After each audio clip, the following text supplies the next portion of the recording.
Daniel 2.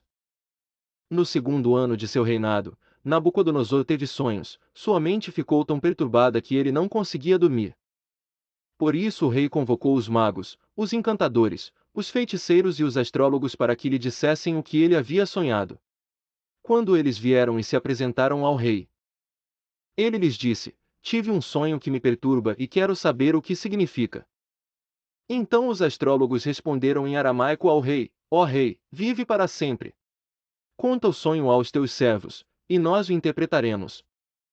O rei respondeu aos astrólogos: Esta é a minha decisão, se vocês não me disserem qual foi o meu sonho e não o interpretarem, farei que vocês sejam cortados em pedaços e que as suas casas se tornem montes de entulho. Mas, se me revelarem o sonho e o interpretarem, eu lhes darei presentes e recompensas e grandes honrarias. Por isso, revelem-me o sonho e a sua interpretação. Mas eles tornaram a dizer: Conte o rei o sonho a seus servos, e nós o interpretaremos. Então o rei respondeu: Já descobri que vocês estão tentando ganhar tempo, pois sabem da minha decisão.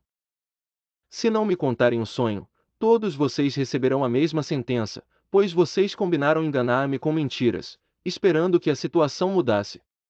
Contem-me o sonho, e saberei que vocês são capazes de interpretá-lo para mim. Os astrólogos responderam ao rei: Não há homem na terra que possa fazer o que o rei está pedindo.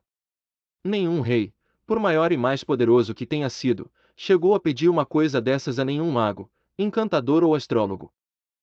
O que o rei está pedindo é difícil demais, ninguém pode revelar isso ao rei, senão os deuses, e eles não vivem entre os mortais. Isso deixou o rei tão irritado e furioso que ele ordenou a execução de todos os sábios da Babilônia. E assim foi emitido o decreto para que fossem mortos os sábios. Os encarregados saíram à procura de Daniel e dos seus amigos, para que também fossem mortos. Arioque, o comandante da guarda do rei, já se preparava para matar os sábios da Babilônia, quando Daniel dirigiu-se a ele com sabedoria e bom senso. Ele perguntou ao oficial do rei: Por que o rei emitiu um decreto tão severo? Arioque explicou o motivo a Daniel. Diante disso, Daniel foi pedir ao rei que lhe desse um prazo, e ele daria a interpretação. Daniel voltou para casa, contou o problema aos seus amigos Ananias, Misael e Azarias. E lhes pediu que rogassem ao Deus dos céus que tivesse misericórdia acerca desse mistério, para que ele e seus amigos não fossem executados com os outros sábios da Babilônia. Então o mistério foi revelado a Daniel de noite, numa visão. Daniel louvou o Deus dos céus. E disse: Louvado seja o nome de Deus para todo sempre, a sabedoria e o poder a ele pertencem. Ele muda as épocas e as estações, destrona reis e os estabelece. Dá sabedoria aos sábios e conhecimento aos que sabem discernir.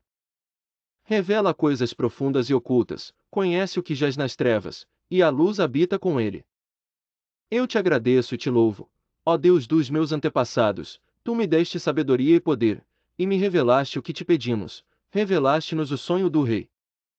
Então Daniel foi falar com Arioque, a quem o rei tinha nomeado para executar os sábios da Babilônia, e lhe disse: Não execute os sábios.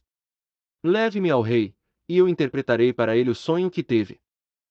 Imediatamente Arioque levou Daniel ao rei e disse: Encontrei um homem entre os exilados de Judá que pode dizer ao rei o significado do sonho.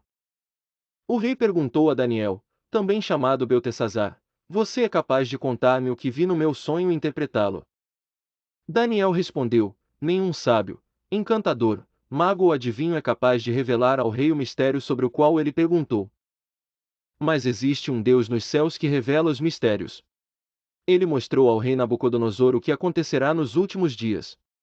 O sonho e as visões que passaram por tua mente quando estavas deitado foram os seguintes. Quando estavas deitado, ó rei, tua mente se voltou para as coisas futuras, e aquele que revela os mistérios te mostrou o que vai acontecer. Quanto a mim, esse mistério não me foi revelado porque eu tenha mais sabedoria do que os outros homens, mas para que tu, ó rei, saibas a interpretação e entendas o que passou pela tua mente. Tu olhaste, ó rei, e diante de ti estava uma estátua enorme, impressionante, e sua aparência era terrível. A cabeça da estátua era feita de ouro puro, o peito e o braço eram de prata, o ventre e os quadris eram de bronze. As pernas eram de ferro, e os pés eram em parte de ferro e em parte de barro. Enquanto estavas observando, uma pedra soltou-se, sem auxílio de mãos, atingiu a estátua nos pés de ferro e de barro e os esmigalhou. Então o ferro, o barro, o bronze, a prata e o ouro foram despedaçados, viraram pó, como o pó da debulha do trigo na eira durante o verão. O vento os levou sem deixar vestígio. Mas a pedra que atingiu a estátua tornou-se uma montanha e encheu a terra toda. Foi esse o sonho, e nós o interpretaremos para o rei. Tu, ó rei, és rei de reis. O Deus dos céus te tem dado domínio, poder, força e glória. Nas tuas mãos ele colocou a humanidade, os animais selvagens e as aves do céu. Onde quer que vivam, ele fez de ti o governante deles todos. Tu és a cabeça de ouro. Depois de ti surgirá um outro reino, inferior ao teu. Em seguida surgirá um terceiro reino, reino de bronze, que governará sobre toda a terra.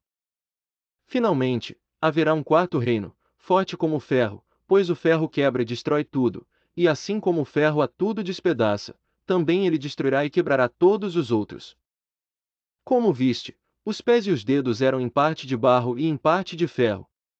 Isso quer dizer que esse será um reino dividido, mas ainda assim terá um pouco da força do ferro, embora tenhas visto o ferro misturado com barro. Assim como os dedos eram em parte de ferro e em parte de barro, também esse reino será em parte forte e em parte frágil. E, como viste, o ferro estava misturado com o barro. Isso quer dizer que se procurará fazer alianças políticas por meio de casamentos, mas essa união não se firmará, assim como o ferro não se mistura com o barro. Na época desses reis, o Deus dos céus estabelecerá um reino que jamais será destruído e que nunca será dominado por nenhum outro povo. Destruirá todos esses reinos e os exterminará, mas esse reino durará para sempre. Esse é o significado da visão da pedra que se soltou de uma montanha, sem auxílio de mãos, pedra que esmigalhou o ferro, o bronze, o barro, a prata e o ouro. O Deus poderoso mostrou ao rei o que acontecerá no futuro. O sonho é verdadeiro, e a interpretação é fiel. Então o rei Nabucodonosor caiu prostrado diante de Daniel, prestou-lhe honra e ordenou que lhe fosse apresentada uma oferta de cereal e incenso. O rei disse a Daniel: não há dúvida de que o seu Deus é o Deus dos deuses, o Senhor dos reis e aquele que revela os mistérios, pois você conseguiu revelar esse mistério. Então o rei colocou Daniel num alto cargo e o cobriu de presentes. Ele o designou governante de toda a província da Babilônia e o encarregou de todos os sábios da província.